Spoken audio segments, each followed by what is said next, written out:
Now that you have Dallas, San Francisco, Sure. obviously Philadelphia, New York Giants on Saturday night. What's amazing about this, as I take a look at the quarterbacks, is that the best team left, in my opinion, San Francisco, has the worst starting quarterback of the 4 teams that are left. And I say that with great respect for what Brock Purdy's done. Brock Purdy hasn't lost a single game this year, but he's not as good as Daniel Jones. He's not as good as Jalen Hurts. He's not as good as Dak Prescott. So how about the fact that arguably the best of the 4 team-wise is going to try to win it with the least quarterback on the field? Well, he's the least. I don't know that he's the worst quarterback. He's the least experienced quarterback. Yeah. No, but he is. No, of the 4, I know that sounds negative. Right. He's the least best. He's the least. Yeah. He's the least experienced, but he's played exceptionally well. Yes, he has, but he's the least best. He's the least experienced. I'm the least experienced for sure. Well, that is correct. You're saying least best. Did he throw 4 interceptions in the first half last Mark's weekend? not allowing me to say he's the worst, so I'm trying to say it in a woke manner that doesn't hurt anyone's feelings. But I don't think he's the worst quarterback. Okay.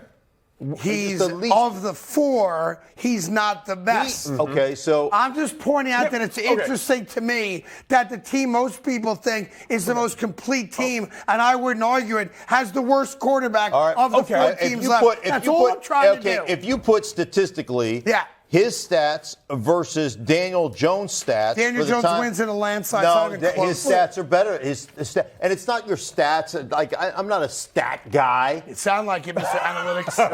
I'm not an analytics guy. Analytics has never made a tackle. The analytics has never blocked anybody. I know. Ever. I know. Okay, but I'm just saying that I take umbrage with you can you take calling umbrage all him you the want. worst quarterback. Okay, it's wordplay here. As a matter of fact, I ranked all the quarterbacks. Let's hear it. Then you got number 8. Right, I did. I'm trying to fit in here at FS1. Okay. All right? And it made all the producers happy. You can't put the thing up before I announce it. Can you please take that off the screen? Now the entire reveal is gone. Like when we award Miss America, they don't come out and go, here's all 3. Right? Steve Harvey doesn't come out and go, your winner's Miss Oklahoma, second place Miss Nebraska, third place Miss Guam. It's a build-up. Look at your picture. And they still won't take it down. Well, it's already there now. Because I'm a happy guy. Are you? All right. You guys suck. Craig, got a question for you then. Yeah. Now that it's been ruined for you, number 7, Trevor Lawrence. Why do you have him above Brock Purdy? He threw 4 interceptions in the first half last week. He did. Yes. Did you see him in the second half? I saw him in the first half. 12 touchdown passes in the second half. How do you have Danny Dimes at 4? Well, I can't Hurts? I can't even explain it now because they've done the entire reveal. Well, now you can Tarantino this. You can go backwards. You got the ending of the movie. Now we go back and go from the beginning. Now explain it. Patrick Mahomes is number 1. Yes, obviously he's Patrick Mahomes. Joe Burrow's number 2. Yeah. Okay, he's Joe Burrow. Josh Allen's number 3. I got it. Danny Dimes is number 4. Stop there. Why? Because he's a badass. Jalen Hurts has never won a playoff game, number 5. I mean, you could see it. You're not stupid enough to read it to you. Okay, well, how about this? Why Hurts 5? That's why I don't do lists. That's exactly why I don't do lists. Because they ruined it for you? Because it's supposed to be like a slow build to, and who's number 1? You're the worst that part type of thing. Little inside baseball. How hard people have worked to get Craig to do a list. Yeah, every week. Hey, maybe you should do a list. Yeah, that's why I don't do lists. Go ahead. Okay, after Daniel, just to answer this question, because Daniel Jones and Dak Prescott have both played a playoff game. Yes. How can you have, in good conscience, how can you have Daniel Jones up there? Ahead of Dak Prescott when you look at both of their games? Well, to be fair, it's an arbitrary list. You're welcome to disagree with it. Okay, I'm not going to lose any sleep if somebody goes, I don't like your list. I'm okay with it, but they both have 1 playoff win. Okay. They both played very well. Yes, they did. I will give them that. Respectfully, in their playoff game. And I just trying to find a reason to say something bad about the Cowboys is all I'm trying to do. And listen, that's fair. That part I respect that. I'm a New Yorker, right? I want the New York Giants to win. I have no hatred for the Dallas Cowboys. I'd love to play the Cowboys in the NFC Championship game because I have a chance to win that game. Giants can't beat San Francisco, in my opinion. Probably can't beat Philadelphia either, but that's another story for later this week. I do have hatred for the Cowboys. There you go. See? I do. You do. Why? Why? Because you played for Washington, you won a Super Bowl. I played for So why would you hate a team that you were better than? Because you're a hateful man. You have a black heart. Right. Essentially, that's it. It's okay. Right? I love you though. Yeah, I see the good in you. Let me think about it. Yeah, basically, I just don't like all the a little star and all the attention, and it just It's the Yankees, and you don't like it. I don't like it. Listen, you need villains in sports. One of the great aspects of sports is not just that we all have teams that we root for, that we care about emotionally and passionately. Right. It's that there are also teams and players that we root against with the same level of emotion.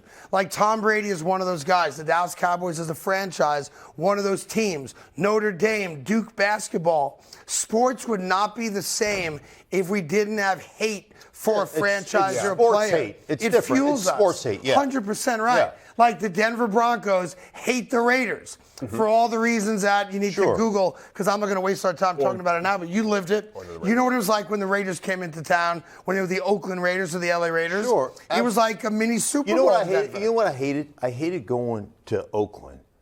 And they'd be like, they'd have the music going, and then they would introduce the team. The only team to ever win a championship in the 60s, the 70s, the 80s. I'm like, come on. It's a past history. Yeah, great history. It's all we have. Let us have that. It's like him. He has Joe Namath. It's all he's got. I don't even have Joe Namath because I wasn't born.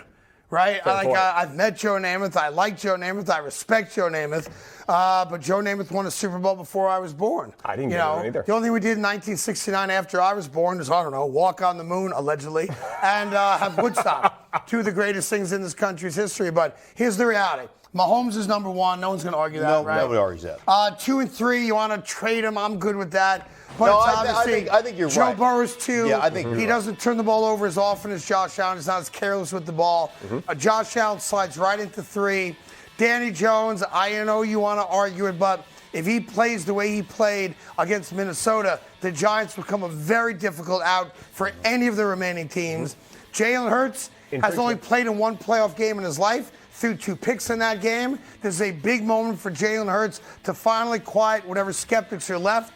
There really shouldn't be any, because the kid has had an MVP quality year and he's a badass, but legacies are built on the postseason. So this is where Jalen Hurts now has to start building the legacy of a great quarterback, and they're playing a team for the 3rd time. And a quick memo on that. The New York Giants have never, in the history of their franchise, lost to a team 3 times in a season. The Philadelphia Eagles, in their history, have never beaten a team 3 times in a season.